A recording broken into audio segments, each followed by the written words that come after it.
Okay, thank you, Sergey. Questions after in the panel with Marco Zúñiga. So now, thank you very much. Thank you very much.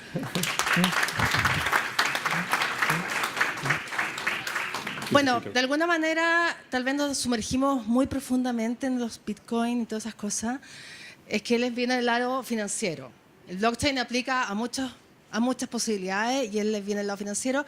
Pero lo importante es que también está viendo estas posibilidades de que la información, por ejemplo, de la movilidad pueda guardarse en la plataforma de blockchain. Ahí hay muchas ideas igual, ¿no? De que toda la información, por ejemplo, ahora que quieren incorporar tecnología en la aplicación de los partes acá en Chile, por ejemplo, tal vez cada auto debiera tener un historial de sus partes en blockchain. No sé, hay ideas ahí que uno le salen, ¿no? Bueno, ahora quiero dejar a Andrés Novy. Va a ser en inglés también. Él habla portugués igual, ¿eh? Así que si habla en español de repente le van a entender. Y él estaba participando en el programa del caso de uso de real estate en Dubái, con Consensys, que es una de las empresas más grandes que hoy día está en el mundo en el tema de blockchain. Así que dejo a Daniel Novy con ustedes. Okay. Thank you.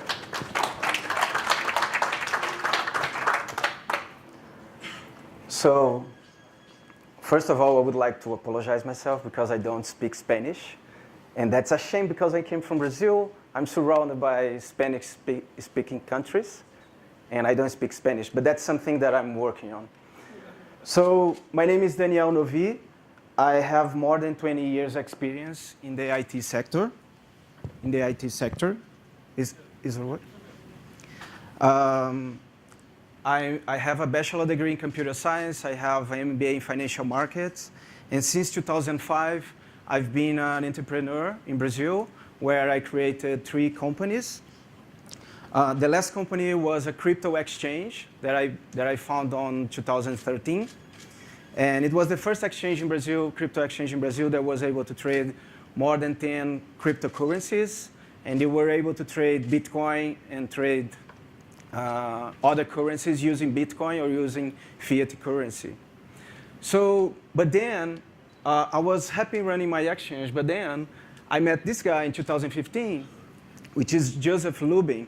Joseph Lubin, he was co-founder of Ethereum and founder of Consensys, the company that I work for today. So it's very cool to talk to him because he lives like 20 years in the future, and eventually he came to the present, and he shows to you what he thinks about the future, what he has seen in the future. So it's very nice. And we talked a lot in beginning of 2015. He threw into me a lot of documents about Ethereum, about this new platform that was going to be launched in June 2015. And I was really amazed by the possibilities that the Ethereum network would be bringing to us. So I joined Consensys in beginning 2015 when there was 10 employees in the company. And today we are more than 700 people spread all over the world. And last year I spent the whole last year, 2017, I was in Dubai working on a land registry platform based on Ethereum blockchain. And I did a lot of presentations for the government entities. We had a lot of interactions with them. We were educating the government entities about this technology. And I will be showing details in here. So Consensys has many arms. And we work for the infrastructure of this Ethereum ecosystem. We develop tools for developers to help developers develop application for this platform. So for instance, we have Truffle, which is the most used framework for developing applications for Ethereum blockchain. We also have MetaMask, which is a Chrome browser that allows you to interact with Ethereum blockchain. And it's very easy, it's very user-friendly. You don't need to understand blockchain in order to interact with the network if you have this MetaMask plugin installed on your Chrome browser. So it's very cool. So we also have Consensys Capital, where we separated $50 million to invest on startup companies of this that are work on this ecosystem. So we currently have invested in 6 companies. We also work with services. We provide consulting work for governments and big companies. We develop proof of concepts. We teach people on those places as well. We also develop products.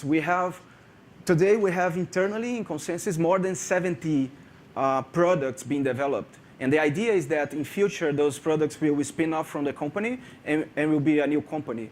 And that happened already for 6 other products.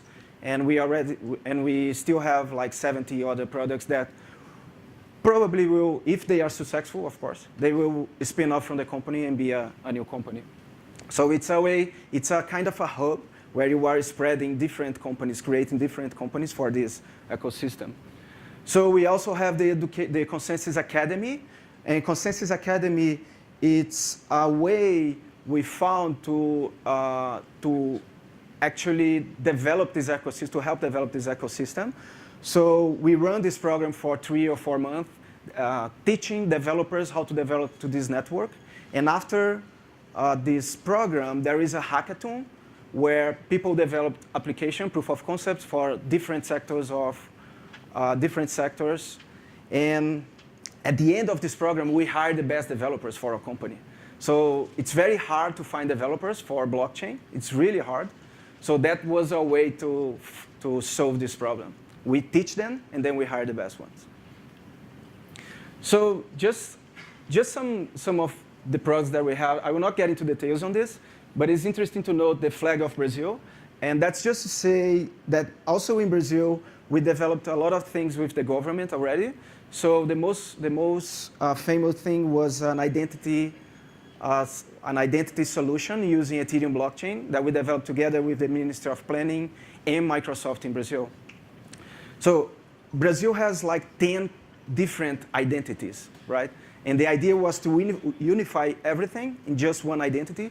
And we use blockchain in this proof of concept. We use blockchain for that. We also work together with the central bank in Brazil. We developed a proof of concept there. We also work together with, there is another entity in Brazil that we work together with, but I'm not remember right now. But anyway, this technology is spreading really quickly. And I want to show you what I actually did in Dubai, what was our experience in Dubai. So since 2016, Consensys has been approaching several people there from the government and other participants as well that understand blockchain and know the potential of this technology. And then in 2016, early 2016, we were granted a space in this Dubai Futures Accelerator. And this is a very cool place where you have high-tech companies there. Uber is there. A lot of companies are there. And you also have all the government entities are based there as well. Not based, they have a unit there as well. So it's a very nice place to be because by being there, you are in touch with everyone in the region that are developing technology for and working with the government. So everything culminated in October 2016 when the Sheikh issued a mandate in which the idea of the mandate was to Dubai to become a paperless government by 2020. And that's a very ambitious goal. I didn't actually believe in the beginning because the idea is to be totally paperless. So you want to rent an apartment, you want to buy an apartment. Every transaction you do with the government would need to be paperless. So that was the mandate. And they would be using blockchain in order to enable this technology. Because they analyze a lot of technologies and they realize that blockchain would be doing a lot of stuff by using just one technology. So in March 2017, we were elected to be official partners of the government of Dubai in the blockchain-related matters to help, as an advisor, to help the government to understand this technology and develop and use this technology to reach the paperless 2020 goal. So the land registry. why is it interesting to use land registry? Just before that, Dubai, it's very, very high on developing real estates there. So in 1999, you have two pictures here with a difference of 13 years. And you see that it's developed a lot in just 13 years. And now it's even more developed than this. You have a metro station passing through that space that is not there. So real estate in Dubai represents a big chunk of the GDP, of the global GDP of the region. So it makes a lot of sense to start with something like this, which is very, very representative for us to develop the technology. So, how the land registry system, how it works in Dubai. So there are the developers in the region. So the developers get a big chunk of desert. They don't buy it. They just get a big chunk of desert. They build a big business plan explaining exactly what they're going to do with this piece of desert. And then they take to approval of the sheikh, of the people from the government to approve this business plan to see if it makes sense. So in this business plan, you have the impact that this project will have on the city, on the traffic, on the environment. So it's a very detailed business plan.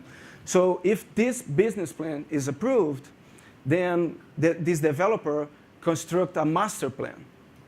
And a master plan is an even more detailed plan to develop this region, this piece of desert. So, and the big thing about the master plan is that it has to be approved by 14 government entities. And today, they are using paper for this approval. So you have a massive lot of papers of this master plan that goes from entity to entity, and everyone needs to analyze his own expertise, of course. So we have Dubai Land Department, we have a Water and Energy Department. So each department analyzes their own thing.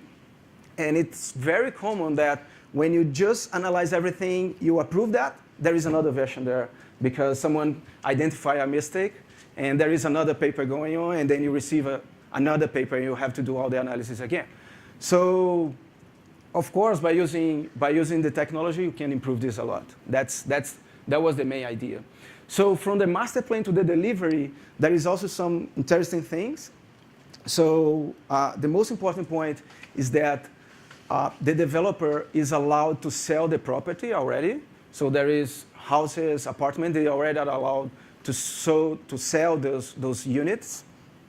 But the money they receive does not go directly to the developer. They go to a escrow fund owned by the government. And as the construction goes on, and there are inspectors that go inside to say that, okay, it's 10% done, it's 20% done, then the money is released to the developer easily, step by step. So that's very interesting, and it's been working pretty fine, actually. But there is this problem of the paper, and that's what we're trying to tackle. So what is the main problems on this system that is, on this process that is taking place in there? So interoperability is a big issue because you have 14 government entities, each one dealing with its own system, which is all languages. So there is no default platform that is used by everyone. So each one is developing their own thing. So, and that runs a lot of problems. So documentation is one problem that I already told you. Identification for the users is also a problem because when you buy a property, you need to go there, you need to prove that you are yourself, and you need to sign a lot of documentations and all this kind of stuff. So payments is also an issue because it's not automated. You have to go physically there to pay for the properties and pay the fees also to be registered in one government entity, registered in Dubai Land Department, registered in Water and Energy Department. Property identifiers, so because everyone is running their own system, even the properties don't have the same identifiers. So it's hard for one entity to understand which property they are talking about without human interaction because the identifiers are different. So it's impossible to know which property are there without a human interaction. So now comes the question, right? I've been dealing with this technology for the last 4 years, and everyone wants to put blockchain on everything, right? It's very normal because it's a new technology, so it's going to save my marriage. Everyone wants to put blockchain to solve all possible problems. So do we actually need blockchain for this kind of stuff? Or can we use the technology that we already have in order to solve that? We can use the technology that we already have, right? For interoperability, for documentation, identification, payments, property identifiers, of course. But the cool thing of blockchain is that you use only one technology in order to solve all those problems, right? I think that's the most interesting thing of the blockchain. It's not suitable to all problems, of course, actually to just a small set of problems. But in this case, blockchain fits just perfectly because it solves all this problem and you still get some other advantage, right? It's tamper-proof. So once an information is put on the blockchain, you cannot remove it anymore. You cannot remove it, so it's there forever. If someone changes it, you know exactly who changed this information. So it's totally distributed, which means you can't take the system down. In order to take Bitcoin down, or in order to take Ethereum down, you would need to take down the whole internet, right? Because we are talking about 50,000 nodes spread all over the world. It's impossible to stop all of them. So there is no single point of failure, right? There is no server providing that information for you. It's a lot of servers spread all over the world. So there is no single point of failure. You cannot attack one single server in order to take the system down, which is very cool. And it's easy auditability as well, because all the transactions on the blockchains are open. So you know exactly the past transactions that a block or a property, for instance, have passed through, right? So, and there is also an important thing about digitalizing properties. And this is related to the main, what I think is the main cool thing that blockchain brings to us, which is the possibility for you to have a unique digital asset, right? So if you think about the music industry, the film, the movie industry, they all produce digital assets, but it's impossible to be unique because you can't copy MP3s from one computer to another computer. So it's impossible to make this digital asset to be unique. And by using blockchain, we allow this new functionality. That's the first time in computer science history that we can have a unique digital asset, and you cannot copy, you cannot duplicate this asset, right? Every blockchain, every Bitcoin issued is unique. You cannot double this Bitcoin. Every unit is unique. So this, I think, I